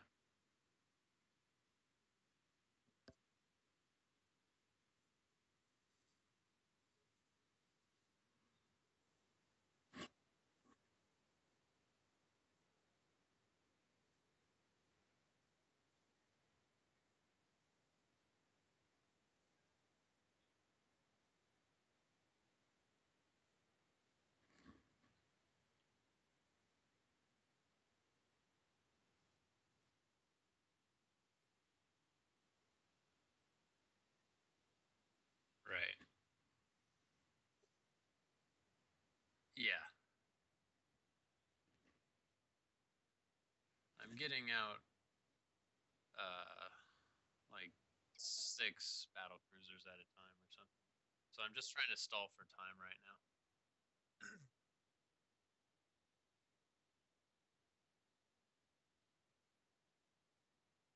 Yeah.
I didn't get building armor?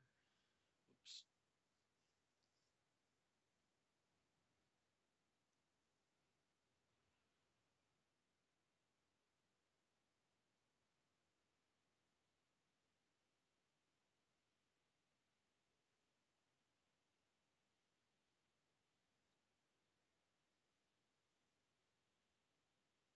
Yeah.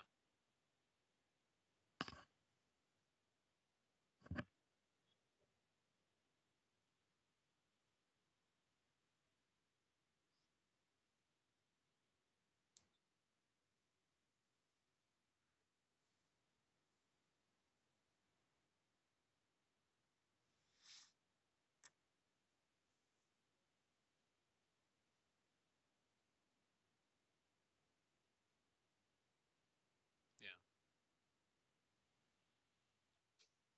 Yep.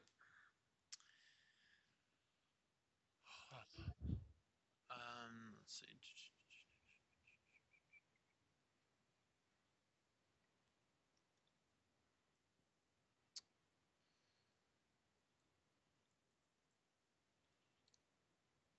So,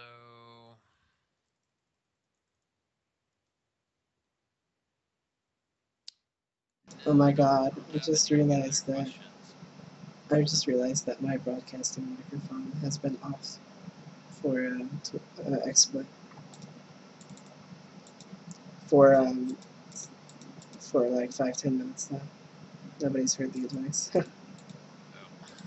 Well, I've heard you. Yeah, that's unfortunate.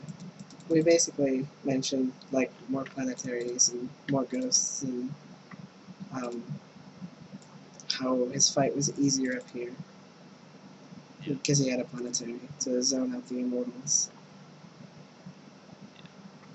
A lot of it was emphasis on placing your buildings better and what type of buildings and then throwing in ghosts. Okay. Sorry. So I need to work on using ghosts. Yeah, definitely. I'll figure that out. We've got about 24 minutes left. What would you like to do for the remainder? Why don't we take a look at another replay? Sounds good. I'll try not to actually accidentally mute the recorder. What? I'll try not to accidentally mute the recorder. Let's see.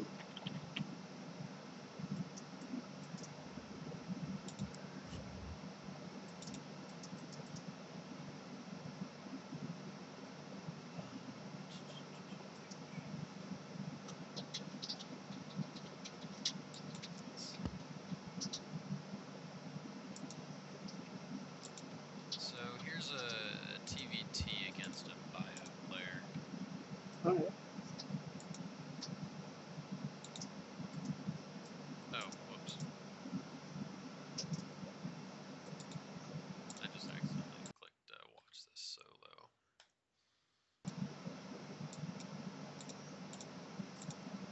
So lately in TVT, I've been opening up with a lot of cheese. Yeah. And then just trying to mech from there. I've noticed that there's a lot of other turrets that open up cheese too, so it's even sort of a defensive opening. Yeah. Cigarette.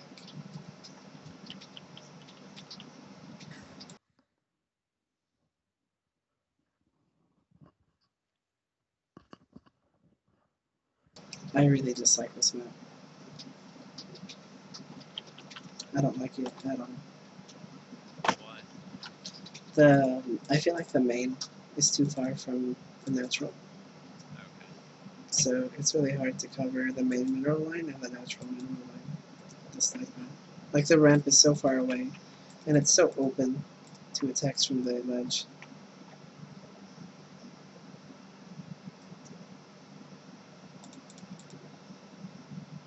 I kind of wish like the ramp was like up here. And I think this map would be a lot better. Like the Reaper allows you to scout better. I don't like the 3 barracks. I don't think that's a very good move. This is cute. I like that. That's I've never seen that before. That's actually a really neat idea. The Reapers are effective in scouting.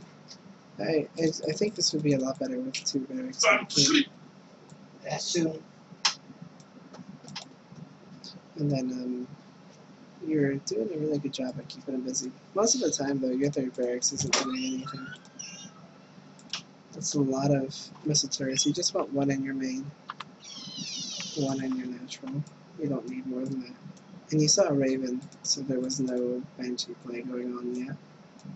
So maybe just 1 in your natural, you know, and then get some Marines. Like this, you're approaching a lot of Reapers, and you don't really want to go above 5 or 6 if you can help it. You want to get like your stim and your concussive shell a lot faster, and you don't really want to make marauders. You kind of want to make like Marine tank right now. Get your medevac out.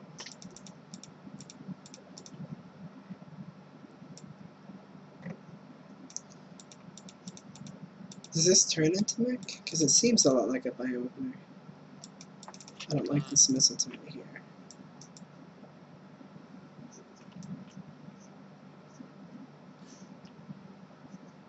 I like the double point. Opening is really only for building Reapers. Yeah. I try to transition back into mech. It's a lot easier if you go off of 2 barracks, and then you can use the second one to fly around.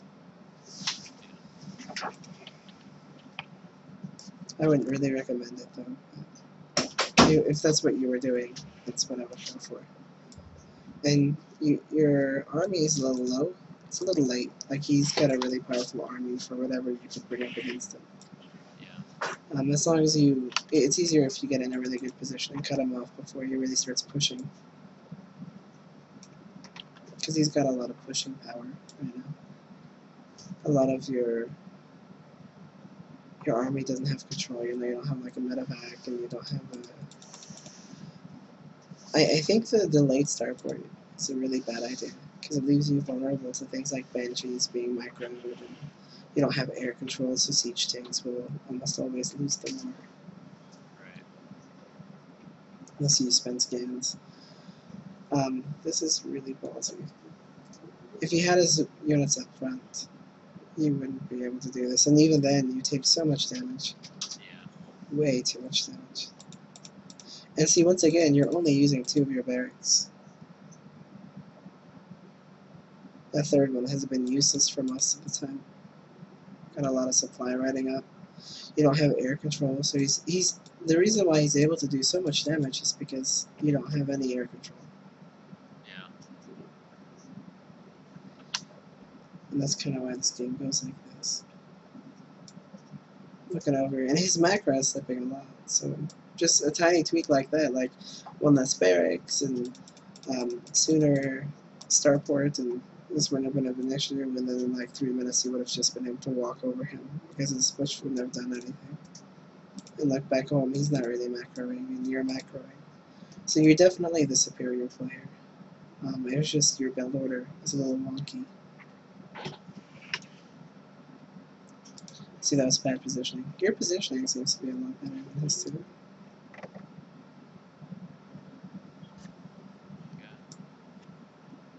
You, like, he's killed... Oh, you both have killed about the same amount of workers. But you're actually 16 workers ahead. He's still not making as many workers as he can. So in every right mind, like you have your 4th command center on the way and more factories. Yeah. So like this build, I would definitely cut a barracks, get a sooner starport after 1 factory, get a starport. Use the barracks to make marines. Could make 4 marines at a time, or even just 2 without add-ons. A siege tank at a time, and 1 medevac, and then some Vikings. Or maybe some Vikings first, just in case he goes Banshees. Okay, yeah. You definitely have a huge advantage. Like, his army is bigger, and that's why he's still close to your supply. That's about it. Your economy is way, way better. And if you just keep pushing your barracks, like, you have a lot of idle production, and your upgrades are actually better too, which is huge. You're about to break 2-2, and he doesn't have any upgrades. So that's not good.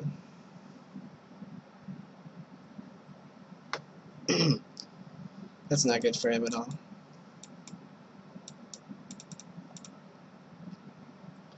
You were drawn a little bit out of position, but he counter-removed that by being out of position himself when you move down. So I would put like maybe a sensor tower here, or get the watchtowers and scan where his army is, you know. Like, since you have the watchtower here, you could leave like 2 or 3 tanks there at the most, and then use the rest of your army to kind of fly around. Get like a missile turret on this ring over here. I like the barracks on patrol for drops. That's a good move. Maybe keep Yeah, I like always one like to put siege there tank. on patrol. Yeah. I would do a little bit more on the right side though, because they're most likely they're going to scoop by the right. And then you're pulling so far ahead. You have the transformation service? No, you don't. But you don't really need them until you start getting Medifacts, unless he's getting a lot of Marauders, because then they help tank a lot of damage. But against Marines, it's debatable. It's a preference, I guess, because you trade like mobility for raw tanking power. And you do even more economic damage. You're so far ahead. You also start cutting workers, I can tell, because you've only gained 10 workers since, and a lot of your workers are idle. So you're multitasking, splitting up a little bit, and you didn't react to where his army was. So you're taking so many more losses than you needed to. Like this, you could have taken his army, easy. And even by making a mistake, you end up taking it. Like, he caught you completely unsieged, got right up in your face, and you still won the fight. I think that shows you how much you should have won, you know? Yeah. Good orbital count. You want to take one of these down here. You can double expand right now because you're already up to 4 orbitals. You only need 5 on a few bases, but like 4 bases, 5 bases.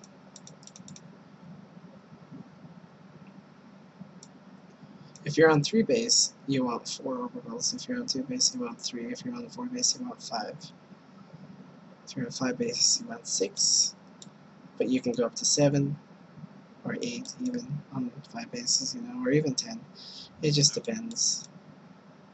But you don't want to get too many too early. That's a good position for you. You could pretty much just siege right there and game over. Your Hellions kind of got out of position. And he's counterattacking, so you're not actually making units while you push. I would heavily look into that. Like, while you're attacking, just hit your hotkey. In this case, it's 5. Hit 5, and then it's, God, what is it? It's a siege tank. I honestly don't remember the keybind for it. I just do it out of memory. I think it's like TE. I think the S and D. Or like S and R. Oh, D is for the Widowmine. Yeah. R is for the Hellbat. Yeah, S and R. Yeah, you can do S and R. Yeah. Wow, I can't believe I don't know that. Well, that's crazy. I play mech every day. Yeah. I use the hotkeys. Yeah, my fingers, my memory knows. I have no idea. Good missile turrets here. This needs to be a planetary. This needs to be a planetary. 1 unit at minimum attacking these rocks. If you're sending something over there, so they eventually die. Sensor tower, watchtower, sensor tower. This is what you need to control that space. At the minimum. You have a lot more resources than he does. You have a lot of gas, so you can go build 2 or 3 ravens at a time without having to worry.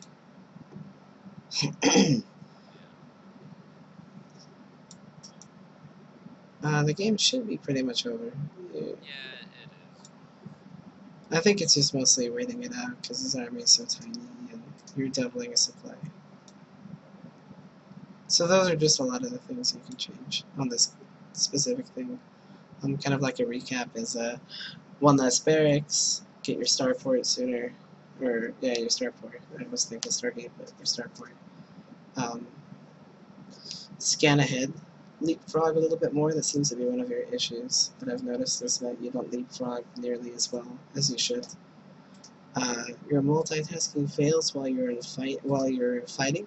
So at the start of battles, you should automatically hotkey your production and start making workers while you're losing units.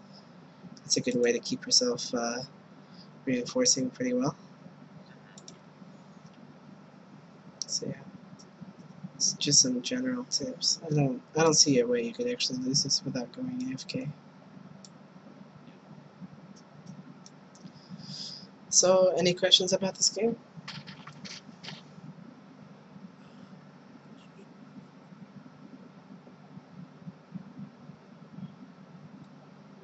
So I would have won this game a lot earlier if I had dealt with the counterattack Mm-hmm.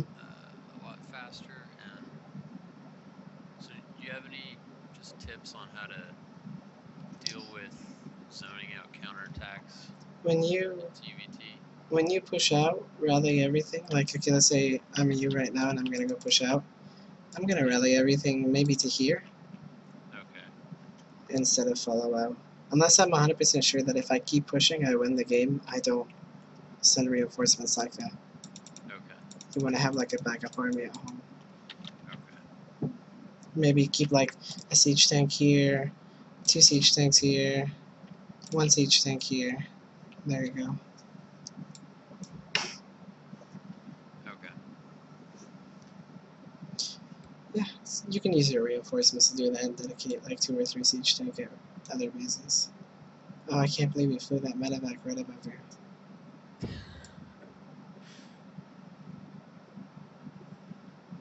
Yeah, so this game is basically over. Yeah. I just attack the expansion on the left side and it dies. Yeah. Do you have any generic questions? Because we're just about out of time. Like any other questions you can think of before we stop? No, I'm afraid not. Let's see.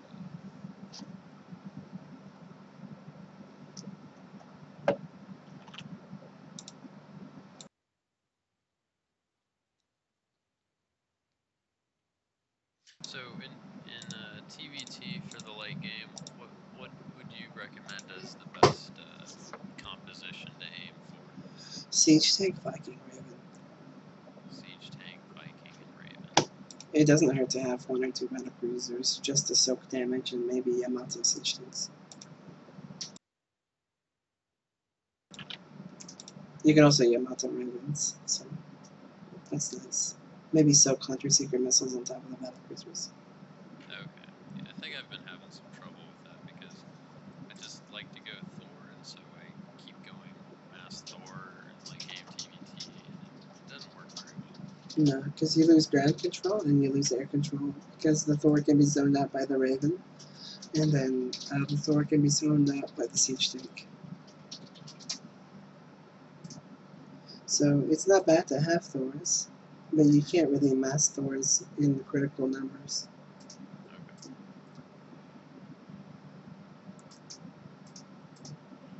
Okay, well, I Do you don't feel have like any other questions. do you feel Do like you have you've any? learned a lot? Was there anything else you noticed about my gameplay that could use some work? No, I think we covered it pretty well in depth between your building position, your army position, and attacking patterns, and how you like to let your macro really slip when you're attacking in any sense of the form, even just harass. Yeah. Yeah, Do that's you, something I'm working on. do Do you you have feel like any you've tips on how to improve that skill just mechanically? play a lot of aggressive strategies? Like I told you last time, I mean, you're showing your results. You mentioned it yourself. I do it myself too. It's just yeah, every time you start harassing, just take a second while you harass. Like, even though you know you could do more harassing, take a second, look back, and make those units, and then quickly snap back. Like, you just gotta get faster at doing that. You can't be too afraid to, while you're fighting a battle, to drop back and do other things that need to be done. In fact, one of the things that I learned in Bird War is that a lot of the professional gamers in Bird War only spent a little amount of time actually watching the army fight, and microing there. Like, even though it looked like their micro was really good, one of the things that was just huge is it's just that they made minor adjustments, expanded and things like that, and like a lot of the shock and awe wasn't from the fight, it was from how much they had after the fight. So, yeah. As long as you don't have your army in a terrible position, then you're going to lose it all if you look away. It's okay to lose like an extra unit or two if you look away for just a second to do things that are also really important. Okay. Well, Alright, thanks a lot. I really appreciate your help. no problem. I hope it's helping a lot. Have you seen any improvements? Yeah.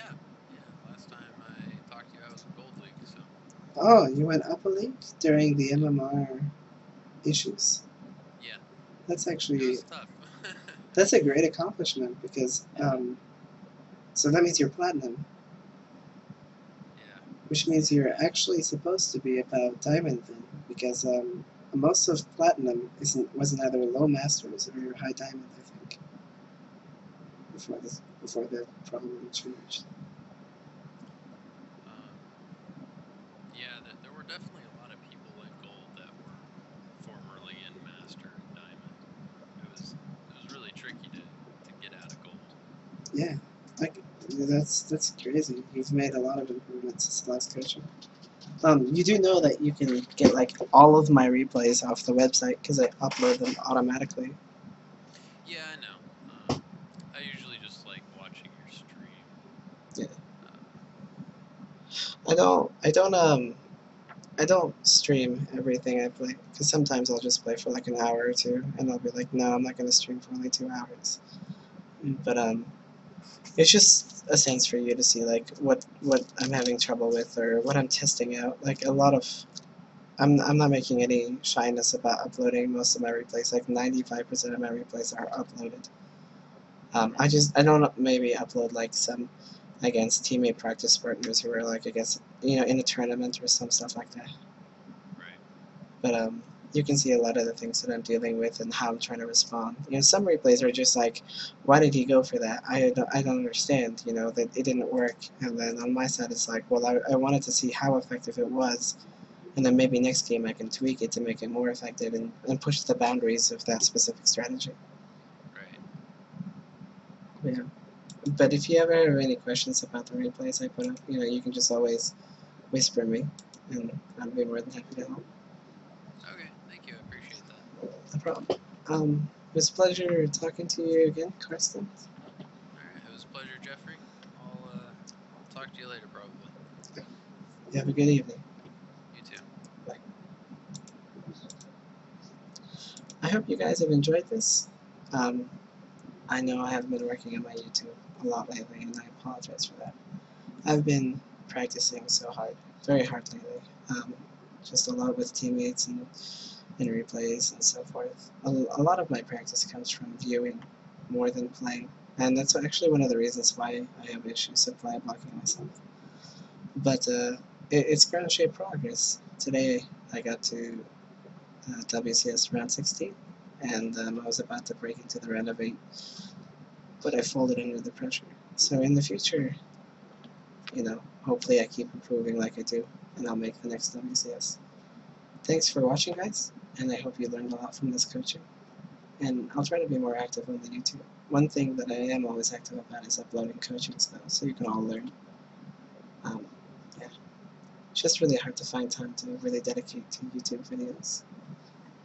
Even coachings. I know Carsten's been asking me for over a week for our coaching, and I just haven't been able to find the time with so much practice and streaming, and I have 2 children and a wife, and she works, so. Bye, everyone.